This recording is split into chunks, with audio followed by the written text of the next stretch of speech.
الذين أحصروا في سبيل الله صدق الله خالقنا العظيم سبحان ربك رب العزة عما يصفون وسلام على المرسلين والحمد لله رب العالمين اللهم صل على محمد وعلى آل محمد كما صليت على إبراهيم وعلى آل إبراهيم إنك حميد مجيد اللهم بارك على محمد وعلى آل محمد كما باركت على إبراهيم وعلى آل إبراهيم إنك حميد مجيد معزز سامعین، گزشتہ جمعے اس عنوان پہ چند گزارشات پیش کی تھی کہ حضور نبی کریم صلی اللہ علیہ وآلہ وسلم کا لوگوں کی تعلیم و تربیت کرنے میں مزاج کیا تھا، کن اوصاف کے ساتھ آپ علیہ الصلاۃ والتسلیم لوگوں کو تعلیم دیتے اور تربیت کرتے، اور آج ہمیں انہی اوصاف کو اپنانے کی ضرورت ہے۔ آج کی گفتگو میں جس عنوان پہ چند باتیں عرض کرنی ہیں اس کا موضوع ہے کہ حضور نبی کریم صلی اللہ علیہ وسلم کی مبارک زندگی میں اور پھر آپ علیہ السلام تسلیم کے بعد آپ کے خلفاء کی زندگی میں مسلمانوں کی تعلیم کے لیے مالیاتی نظام کیا تھا، یعنی مسلمانوں کو تعلیم دینے کے لیے ان پر جو مالی خرچ ہوتے تھے اس کا حضور صلی اللہ علیہ وسلم کے دور میں طریقہ کیا ہے۔ اس عنوان کو بیان کرنے کی ضرورت اس لیے بھی محسوس ہوئی، بعض ہمارے واعظین نے کچھ ایسی گفتگویں پبلک عوام الناس میں کی جس سے مدارس کا مالیاتی نظام عام لوگوں کی نگاہوں میں حقیر سمجھا جانے لگا۔ اس بات کی تو بالکل کھلی حقیقت انکار نہیں کہ وہی دین دنیا میں باقی رہتا ہے جس دین اور مذہب کا علم باقی رہتا ہے، جس مذہب کا علم مٹ جایا کرتا ہے، کچھ دیر تک وہ مذہب زبانی سینہ بسینہ روایات کی شکل میں تو چلتا ہے، لیکن آہستہ آہستہ وہ رسومات کا شکار ہوگا۔ رب العالمین نے اسلام کو قیامت تک کے لیے زندہ اور جاوید رکھا، اس لیے اللہ نے اسلام کی تعلیم کو بھی قیامت تک زندہ اور جاوید رکھا۔ تو اسلامی تعلیم کے لیے نبی کریم صلی اللہ علیہ وسلم مالی ضرورتیں کیسے پوری فرماتے، اس کے 2-3 باتیں عرض کریں۔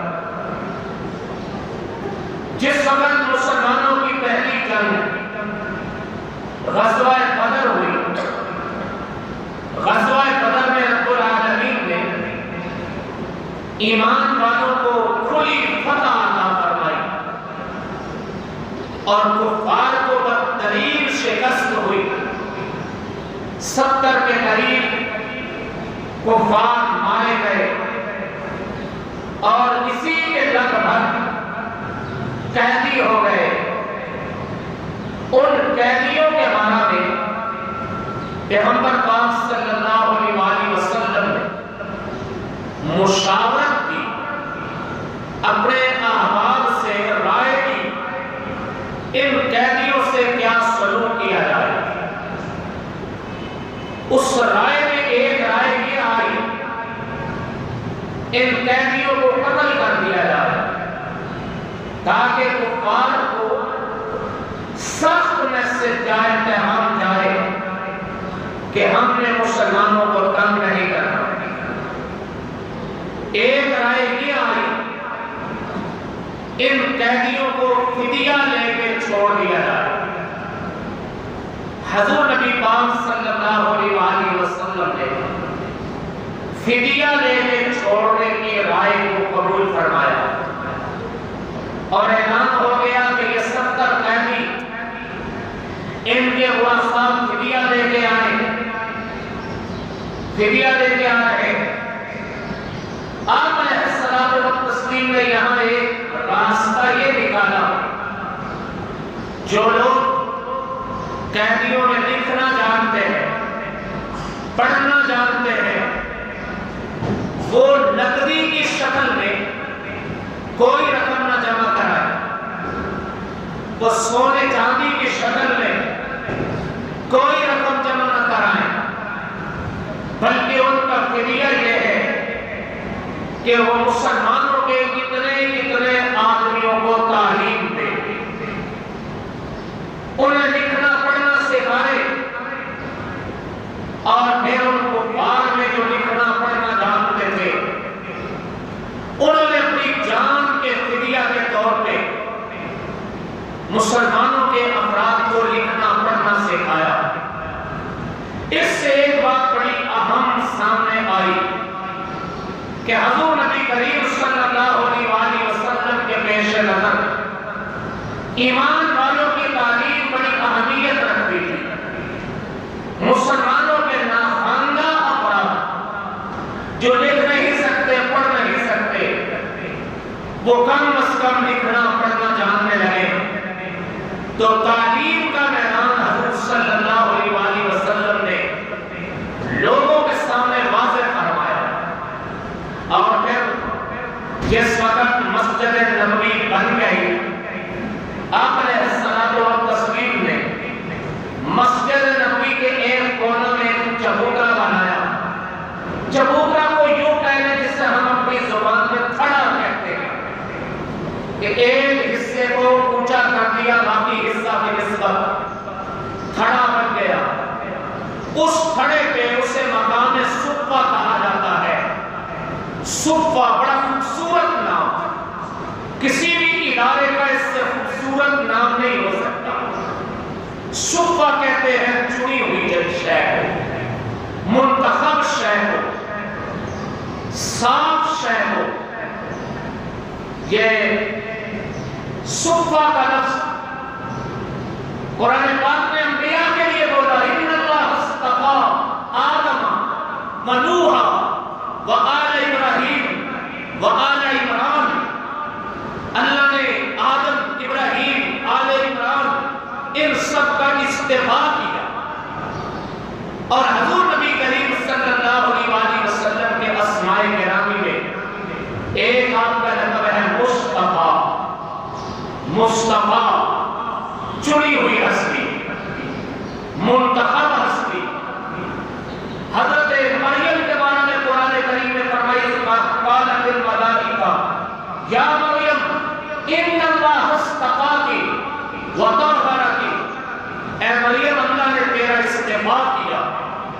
چن لیا ہے تو وہ جگہ چنی تعلیم کے لیے، لوگوں کے پڑھنے کے لیے، اس مقام پہ آ کے لوگ پڑھنے لگے، بیٹھ جاتے۔ یہ پہلی درسگاہ تھی مدینہ منورہ میں۔ اب یہاں آنے والے کون لوگ؟ سب سے پہلے شہر مدینہ کے علم کی جستجو کرنے والے، وہ یہاں آ کے سات سات دن گزارتے، بسا اوقات رات بھی گزارتے۔ پھر ایک طبقہ وہ جو یمن سے آ رہا ہے، کوئی یمامہ سے آ رہا ہے، کوئی نجد سے آ رہا ہے، کوئی شام سے آ رہا ہے، کوئی قبیلہ دوس سے آ رہا ہے۔ یہ آنے والے قبائل وفود کی شکل میں اسلام کا پیغام پھیل گیا۔ اس قبیلے کے 15 آدمی نکلے، جو نبی کریم صلی اللہ علیہ وسلم سے دین سیکھ کے آؤ اور قوم کو سکھاؤ۔ فلاں قبیلے کے 10 آدمی آئے، نجران والوں کے 80 آدمی آئے، کسی قبیلے سے 80 آدمی، کہیں سے 100 آدمی، کہیں سے 60 آدمی، کہیں سے 10 آدمی۔ یہ آدمی آتے کہاں ٹھہرتے تھے؟ یہ وہی مقام صفا ہے، وہاں ٹھہرتے، حضور صلی اللہ علیہ وسلم سے تعلیم لیتے اور اپنے اپنے قبیلوں میں واپس چلے جاتے اور جا کے انہیں دین کی تعلیم بتاتے۔ ظاہر ہے یہ لوگ جو ٹھہرتے تھے، ان کے خورد و نوش کا انتظام وہ کہاں سے ہوتا؟ نبی کریم صلی اللہ علیہ وسلم نے سب سے پہلے اس کے لیے عام لوگوں کو ترغیب دی، لوگوں یہ دین پڑھنے کے لیے آنے والے، قرآن سیکھنے والے، حدیث سیکھنے والے، یہ اللہ اور اللہ کے رسول کے مہمان ہیں۔ ان مہمانوں کے تم میزبان بنو، تم ان کے میزبان بنو۔ اس کا اندازہ لگائیے کہ جب حضرت امام حسن رضی اللہ تعالیٰ عنہ کی ولادت ہوئی، سیدہ فاطمہ الزہرا کے بطن سے، سیدہ فاطمہ الزہرا رضی اللہ عنہا نے خواہش کی کہ میں اپنے بیٹے کا عقیقہ کروں۔ کرنا چاہیے، اللہ اولادیں دے تو عقیقے کرنے چاہیے۔ حضرت سیدہ فاطمہ الزہرا نے خواہش کی، یا رسول اللہ صلی اللہ علیہ وسلم، میں اپنے لخت جگر کا عقیقہ کرنا چاہتی ہوں۔ آپ علیہ السلام و تسلیم نے فرمایا، فاطمہ تم اس کا عقیقہ نہ کرو، بلکہ تم اس کے سر کے بال مڑو اور سر کے بال جتنے بال ہیں ان بالوں کے بقدر چاندی صدقہ کر دو، چاندی صدقہ کر دو۔ سیدہ فاطمہ الزہرا رضی اللہ عنہا نے بال مڑوائے اور بالوں کے بقدر چاندی وہ صفہ کے مہمانوں میں خرچ کرے، صفہ کے مہمانوں میں چاندی خرچ کی۔ اور عقیقہ نبی کریم صلی اللہ علیہ وسلم نے اپنے نواسے کا خود فرمایا۔ آپ علیہ السلام نے عقیقہ کیا حضرت امام حسن کا، اور جس وقت حضرت امام حسین رضی اللہ تعالیٰ عنہ کی ولادت ہوئی، پھر حضرت فاطمہ نے خواہش کی، یا رسول اللہ صلی اللہ علیہ وسلم، میں اپنے اس دوسرے بیٹے کا عقیقہ کرنا چاہتی ہوں۔ آپ علیہ السلام نے اپنے نواسے کا عقیقہ خود فرما دیا اور حضرت فاطمہ سے کہا، فاطمہ ان کے سر کے بالوں کو مڑو اور سر کے بالوں کے بقدر چاندی صدقہ کر دو۔ وہ چاندی صفہ کے مہمانوں میں خرچ کی گئی۔ اس سے اندازہ کیجیے کہ حضور صلی اللہ علیہ وسلم نے عام لوگ کس قدر تعلیم کی اس بات پہ کہ ان لوگوں کا خرچ اپنے ذمہ لے لو۔ حضور نبی پاک صلی اللہ علیہ وسلم کی خدمت عالیہ میں ایک مشہور صحابی ہے حضرت محمد بن مسلمہ رضی اللہ تعالیٰ عنہ۔ محمد بن مسلمہ ایک دن آپ علیہ السلام کی خدمت میں حاضر ہوئے، عرض کرنے لگے، یا رسول اللہ صلی اللہ علیہ وسلم، کبھی ان کو 2 وقت کا کھانا مل جاتا ہے، کبھی نہیں ملتا، کبھی 3 دن بھی ان کے اوپر فاقے کے گزر جاتے ہیں، مستقل ان کی کوئی آمدن نہیں ہے جو ان پہ خرچ ہو۔ میری تجویز یہ ہے، مسلمانوں میں جو لوگ کھیتی باڑی کرتے ہیں یا جو لوگ کھجوروں کے باغات اگاتے ہیں یا جو لوگ تاجر ہیں، آپ ان کو پابند کریں کہ یہ کھجوروں کے بڑے بڑے خوشے ہر روز مسجد کے فلاں مقام پہ لا کے لٹکا دیا کریں۔ کھجوروں کے خوشے، کھجوروں کے گچھے یہ لٹکا دیا کریں، مسلمان تاجر لٹکا دیا کریں، اور اس سے ہوگا کیا؟ صرفہ کے مہمان اپنی ضرورت پوری کریں گے، براہ راست کھجور کھا کے بھی اور ان کھجوروں کو بیچ کے دیگر ضروریات پوری کر کے بھی۔ نبی کریم صلی اللہ علیہ وسلم نے اس تجویز کو قبول فرمایا، اور قبول کر کے آپ نے السلام نے ترغیب دی، مسلمان تاجر کھجوروں کے گچھے مسجد کے فلاں حصے پہ لٹکا دیا کرے، تاکہ صبح کے مہمان یہ جو طلباء کرام ہیں، دین پڑھنے والے، دینی تعلیم دینے والے، بلکہ تعلیم ذہن میں رکھیے، دینی اور دنیاوی تعلیم کا ہمارے یہاں فرق ہے کہ یہ دینی تعلیم ہے اور یہ دنیاوی تعلیم ہے۔ اسلام کے ہاں یہ کوئی فرق نہیں ہے، دینی تعلیم دنیاوی تعلیم 2 لکیریں نہیں ہیں، 2 خانے نہیں ہیں، بلکہ ایک ہی خانہ ہے، اور وہ کیا ہے؟ ضرورت کی تعلیم حاصل کرو۔ ضرورت کی تعلیم کیا؟ تمہارا دین تمہاری ضرورت ہے، ایک طبقہ تمہاری اس ضرورت کو پورا کرنے کے لیے دین کی تعلیم حاصل کرے۔ تم بیمار پڑ جاتے ہو، علاج معالجہ تمہاری ضرورت ہے، تو ایک طبقہ علاج معالجہ کی تعلیم حاصل کرے، وہ ڈاکٹر بنے، طبیب بنے، حکیم بنے، وہ تمہاری ضرورت ہے اسے پورا کرے۔ لباس تمہاری ضرورت ہے، اس ضرورت کو پورا کرنے کے لیے لباس بنانے کی تعلیم ایک طبقہ حاصل کرے۔ مسلمانوں، تمہیں اپنے دفاع کے لیے ہتھیاروں کی ضرورت ہے۔ قرآن کریم کی تعلیم ہے، وَأَعِدُّوا لَهُم مَّا اسْتَطَعْتُم مِّن قُوَّةٍ وَمِن رِّبَاطِ الْخَيْلِ تُرْهِبُونَ بِهِ عَدُوَّ اللَّهِ وَعَدُوَّكُمْ۔ تو مسلمانوں، تم کے دفاع کے لیے ہتھیار تمہاری ضرورت ہے، لہذا اس ضرورت کو پورا کرنے کے لیے مسلمانوں کی ایک جماعت، ایک طبقہ، ایک سکول، ایک کالج، ایک یونیورسٹی ایسا بھی ہو جو ہتھیاروں کی تعلیم دے اور مسلمان اپنے ہتھیار خود بنائیں، وہ اپنے جتنے اوزار ہیں خود بنائیں۔ تو اصل لفظ ہے ضرورت کی تعلیم۔ دینی دنیاوی تعلیم کا لفظ یہ انگریز دور کے بعد کا ہے۔ جب بر صغیر میں انگریز آیا، اس وقت اس نے کہا تھا کہ یہ تعلیم بند ہے، یعنی مذہب کے نام پہ کوئی تعلیم نہیں، اپنی تعلیم جاری رکھو۔ اس کے بعد یہ لفظ وجود میں آیا کہ دینی تعلیم، دنیاوی تعلیم، ورنہ اس سے پیچھے کی تعلیم، مسلمانوں کی جتنی بھی تاریخ، تقریباً 13 صدیوں کی تاریخ مسلمانوں کی اس بات کی گواہ ہے کہ مسلمانوں نے دینی اور دنیاوی کا فرق نہیں کیا۔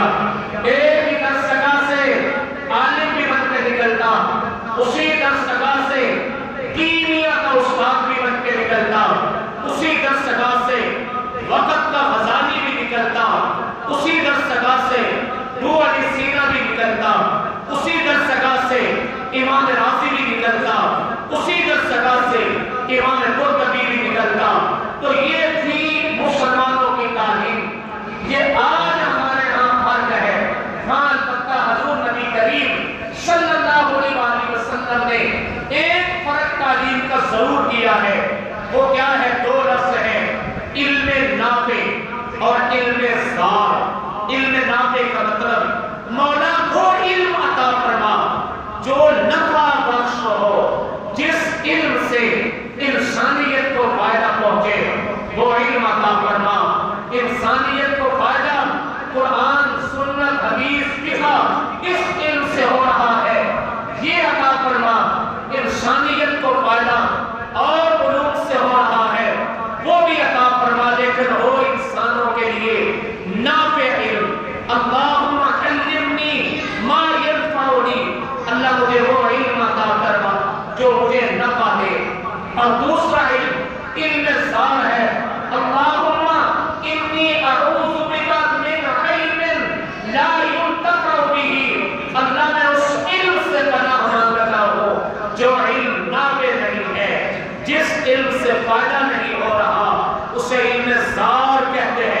جو لوگوں کی نقصان اور ہلاکت کا ذریعہ بنتا ہو۔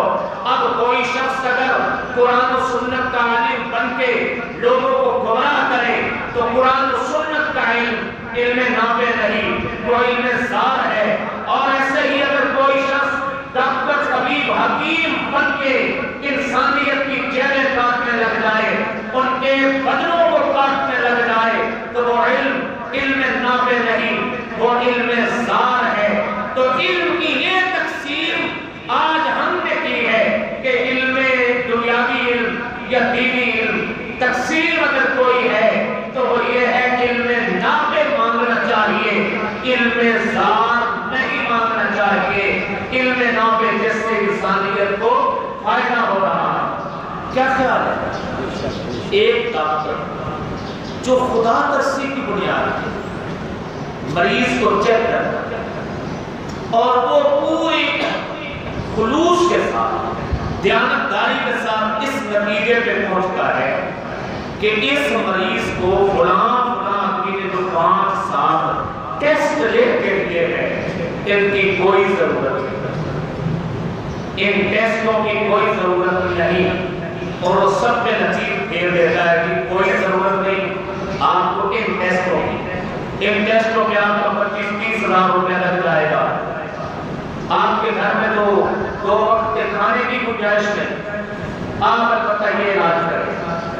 ایک یہ ڈاکٹر اور ایک اس کا برعکس وہ ڈاکٹر ہے جو کسی بھاری بھرکم یونیورسٹی سے پڑھ کے آئے، بھاری بھرکم فیسیں دے کے آئے، اور اب وہ 2000 روپے اپنی پرچی فیس لے کے بیٹھا ہے، اور کسی لیب سے اس کا رابطہ ہے، لیب سے رابطہ ہے، میں تمہارے پاس دن میں 10 مریض 20 مریض بھیجوں گا، اتنے ٹیسٹ لے کے تیسرا حصہ میرا رکھنا۔ اب وہ ہر مریض جو آیا، آپ یہ ٹیسٹ بھی کروا لیں، یہ بھی کروا لیں، یہ بھی کروا لیں، یہ بھی کروا لیں، 5-4 ٹیسٹ لکھ کے دے دیے اور کروا لیا ہم سے۔ دیانتداری یہ ہے کہ ان کی ضرورت نہ ہو۔ آپ بتائیے یہ علم نافع ہے یا علم زار ہے؟ علم زار ہے، یہ علم زار ہے، یہ علم زار نقصان دہ علم، اور اس کے برعکس وہ پہلا ڈاکٹر وہ علم نافع ہے۔ میں اس کو معاف کیجئے گا یوں بھی کہا کرتا ہوں، ہمارا لبادہ اڑ کے، ہمارا سر پہ امامہ، چہرے پہ داڑھی، اور ہمارا ہی منبر و محراب، الگ سے نماز سے فارغ ہو کے حجرے میں بیٹھ گئے، خواتین آ رہی ہیں، حضرت پتہ نہیں شوہر کام پہ جاتا ہے، کام نہیں ملتا، تو کیا فرماتے ہیں؟ اب جناب والا وہ جو دم تویز کر کے بولے گا وہ بڑا سخت والسی میں بہت بڑی بندش ہے، بہت بڑی بندش ہے۔ تعویذ تو بنائے دیتا ہوں لیکن یہ تعویذ اتنا خرچہ آئے گا، اس بیچارے کی دیہڑی تو نہیں لگی، اس کی لگ گئی، اس کی لگ گئی۔ جو آئی جو خاتون آئی ہی اپنا رونا دھونا یہ لے کے ہے کہ شوہر کو کام نہیں ملتا، تو اس کا کام بن جاتا ہے۔ یہ اس نام کا جو علم ہے یہ کہاں علم نام ہے، یہ علم زار ہے، علم زار۔ بہت سارے میرے ملنے والے میرے جاننے والے دوست، میں انہیں صاف کہا کرتا ہوں کہ آپ دم تعویذ کر کے ہر بندے کو جادو بتاتے ہو، میں اگر اس وقت آپ کے سامنے پیش ہو جاؤں تو آپ مجھے بھی جادو کریں، آپ پر چلو، خدا خوفی کرو، ہر بندے کو جادو، ہر بندے کے سرانے کے نیچے تعویذ، ہر بندے کے گھر کے اندر سایہ، ہر بندے کے گھر کے اندر جنات گیرے ڈالے ہوئے۔ یہ دھندا اگر ختم کر دیں تو ہمارے گھروں کے دم تعویذ خود بخود ختم ہو جائے۔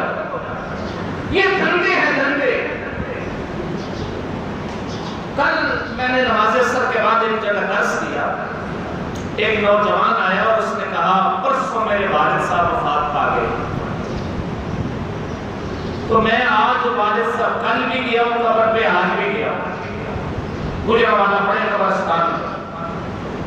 اس نے کہا میں نے ایک چیز دیکھی ہے جو پہلے ابھی ابھی آئی ہے، وہ یہ جو ہی قبر سے فارغ ہوتے ہیں 3-4 آدمی ادھر سے آ رہے ہیں ادھر سے آ رہے ہیں، جہاں قبروں میں بڑے بڑے نیولے آ گئے ہیں تو تم راتوں رات اس کا لیٹ کرا قبر کا، تو میں سستا کریں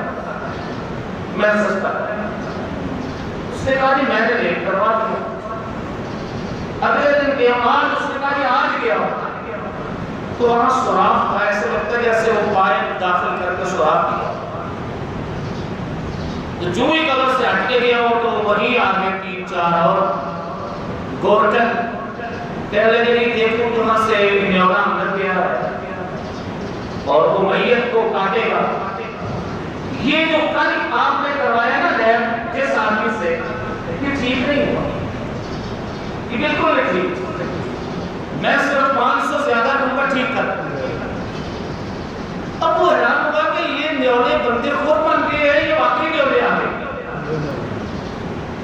کہ اب یہ خود سوراخ کو پائے اور قبروں کے اندر داخل کر کے جب کوئی آتا ہے یہ وہاں دیکھ رہے ہوتے ہیں کس قبر کی طرف جا رہا ہے، پیچھے پیچھے پیچھے چلے جائیں گے اور جا کے کہیں گے نہیں کریں۔ تو میں عرض کر رہا ہوں انسان کو علم نافع مانگنا چاہیے، نبی کریم صلی اللہ علیہ وسلم نے علم نافع کی تعلیم دی، تو آپ علیہ الصلوۃ والتسلیم کے مبارک دور میں علم نافع کے فروغ کی بنیاد تجارت نہیں تھی کہ علم کے پھیلاؤ کے لیے اس کو بطور تجارت اپنا لیا، بطور تجارت کیا دھندا کرتی ہوگی، میں علم کی تجارت کرتا ہوں، بلکہ آپ علیہ السلام نے فروغ علم کے لیے بطور عبادت خرچ کرنے کی ترغیب دی کہ علم کو بطور عبادت پھیلاؤ۔ آپ علیہ السلام نے اپنے نواسوں کی ولادت پہ ان کے سر کے بال موڑے اور ان کے برابر چاندی خرچ کی مقام صبح کے اصحاب پہ۔ پھر حضور صلی اللہ علیہ وسلم کی خدمت عالیہ میں لوگ آگے کچھ پیش کرتے، جو چیزیں پیش ہوگی وہ 2 طرح کی ہوگی، کچھ آگے یوں عرض کرتے یا رسول اللہ صلی اللہ علیہ وسلم یہ صدقہ ہے۔ آپ علیہ الصلوۃ والتسلیم نے فرمایا کہ ہم نبیوں کی جماعت پہ صدقہ نہیں، آپ فوراً وہ صدقہ مقام صفہ کے طلباء پہ خرچ کر دیتے جو وہاں پہ صفہ کے مقام پہ تعلیم پا رہے، اور کچھ لوگ آتے اور آگے عرض کرتے یا رسول اللہ صلی اللہ علیہ وسلم یہ آپ کی خدمت میں جو عرض کر رہا ہو یہ ہدیہ ہے۔ آپ علیہ السلام ہدیہ کو قبول کرواتے اور اس ہدیہ کے اندر بھی آپ کا معمول یہ تھا گھر کے اندر کم ہی لے کے جاتے، اس ہدیہ کو بھی آپ فرماتے سب طلباء کو بلا لو، سب کو بلا لو، اور اس ہدیہ کو ان کے بیچ میں بیٹھ کے ان کے بیچوں بیچ بیٹھ کے خود بھی کھاتے ان کو بھی کھلاتے۔ حضور صلی اللہ علیہ وسلم نے یوں کر دی۔ آپ علیہ الصلوۃ والتسلیم نے ایک نظام یہ بنایا جس وقت وہ تعلیم پانے والوں کی تعداد بڑھتی چلی گئی، آپ نے فرمایا ہر بندہ جس کے گھر میں 2 آدمیوں کے کھانے کا انتظام ہے وہ تیسرا کسی مہمان کو شامل کر لے، اور جس کے گھر میں 3 آدمیوں کا انتظام ہے وہ چوتھا مہمان کو شامل کر لے، جس کے گھر میں 5 آدمیوں کا انتظام ہے 6واں مہمان کو شامل کر لے۔ اس طرح مسجد نبوی کا ماحول بن گیا کہ وہاں کے نمازی ہر نماز کے وقت کسی نہ کسی کو لے کے انہیں کھانا کھلا رہے ہیں، حتیٰ کہ ایسے ایسے صحابہ جو 10 آدمیوں کو لے کے جایا کرتے تھے، 10 آدمیوں کو، 12 آدمیوں کو۔ ایک صحابی ہے حضرت سعد بن عبادہ رضی اللہ تعالی عنہ، قبیلہ خزرج سے تعلق تھا، بڑی شان والے، بڑے نام والے، بڑے مقام والے، یہ انصاری صحابی حضرت سعد بن عبادہ، اللہ نے ان کو ایسی وسعت عطا کی تھی، یہ ہر رات 80 آدمیوں کو لے جاتے اور انہیں کھانا کھلاتے۔ تو حضور نبی کریم صلی اللہ علیہ وسلم کے مبارک زندگی میں تعلیم کا مالیاتی نظام ہے، اور پھر جس وقت فتوحات کا دروازہ پھیلا اور فتوحات عام ہونے لگی، کچھ زمینیں نبی کریم صلی اللہ علیہ وسلم کے زیر تصرف آ گئی، خیبر کی زمینیں آ گئی، فتح کی زمینیں آ گئی۔ ان زمینوں سے جو آمدن آئی تو آپ علیہ السلام نے وہ زمینوں کی آمدن ان پہ خرچ کرنا شروع کر دی۔ مدینہ منورہ کے جو انصار صحابہ کھیتی باڑی کیا کرتے تھے، وہ اپنے اموال کا عشر لا کے ان پہ خرچ کرتے۔ اس طرح حضور صلی اللہ علیہ وسلم کی زندگی میں اس درسگاہ کا مالیاتی نظام، حضرت ابو بکر صدیق کا دور آیا، پھر حضرت عمر کا، حضرت عمر نے جو اپنے دور میں اس کو اور مضبوط کیا۔ تو یہ مالیاتی نظام صدیوں سے آج تک ایسے ہی چلا رہا۔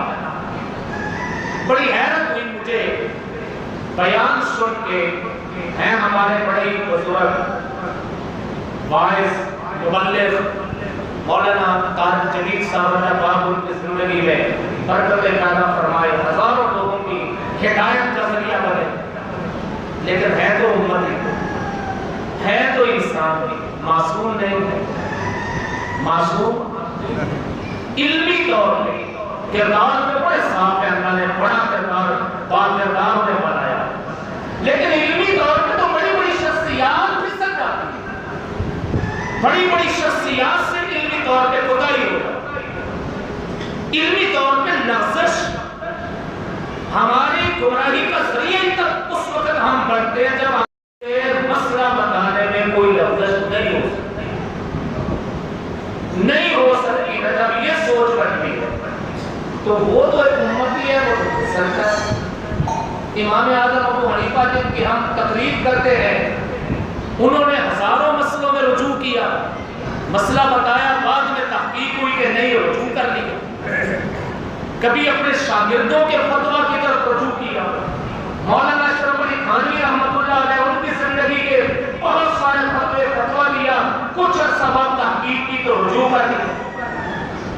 یہ رجوع کا سسٹم تو ہمارا حسن ہے، تو اس لیے انہوں نے ایک عجیب بات کہی تو حیرت ہوئی۔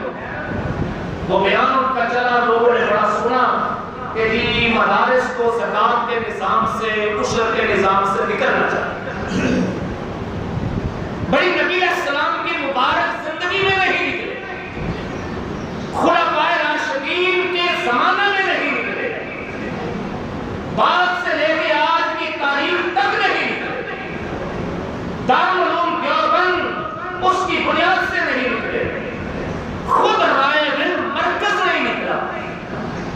اس کو اس انداز لب و لہجہ میں بنا کے پیش کرنا کہ اب لوگ یہ سمجھے کہ مدارس کے لیے زکوٰۃ وصول کرنے والے، مدارس کے لیے عشر وصول کرنے والے، مدارس کے لیے صدقات وصول کرنے والے یہ ہماری سوسائٹی کے حقیر لوگ ہوتے ہیں، گرے پڑے ہوتے ہیں، یہ گھٹیا لوگ ہوتے ہیں۔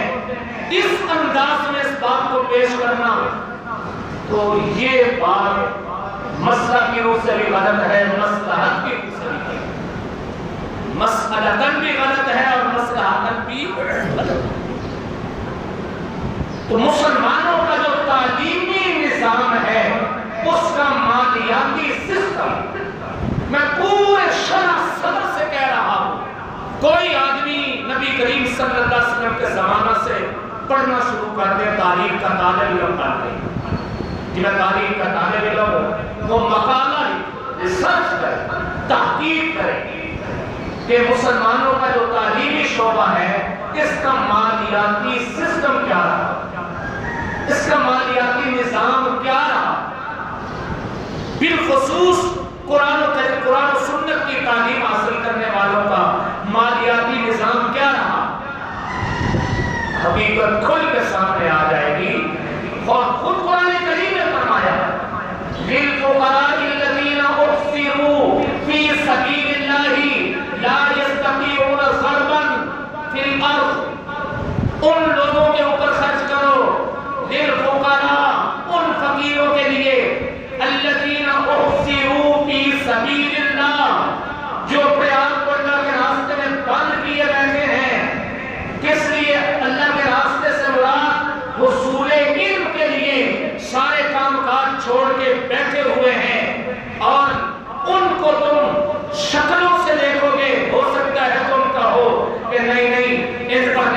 یہ وہ خوشحال نظر آ رہے ہیں، لیکن لا یستطیعون ضربا فی الارض یحسبهم الجاہل اغنیاء، ناواقف انہیں مالدار سمجھتے ہیں، تعرفهم بسیماهم لا یسألون الناس الحافا، وہ لپٹ کے لوگوں سے مانگتے نہیں جیسے بھکاری مانگتا ہے، بلکہ ان کے پاس جا کے ان پر خرچ کیا جاتا ہے۔ اس لیے ایسے بیانات ایسے آدمی کے لب و لہجہ سے جس کی گفتگو لوگ فوراً قبول کر لیتے ہو، آدمی جتنے اونچے منصب پہ ہو محتاج بھی اسے اتنا ہی ہونا پڑتا ہے۔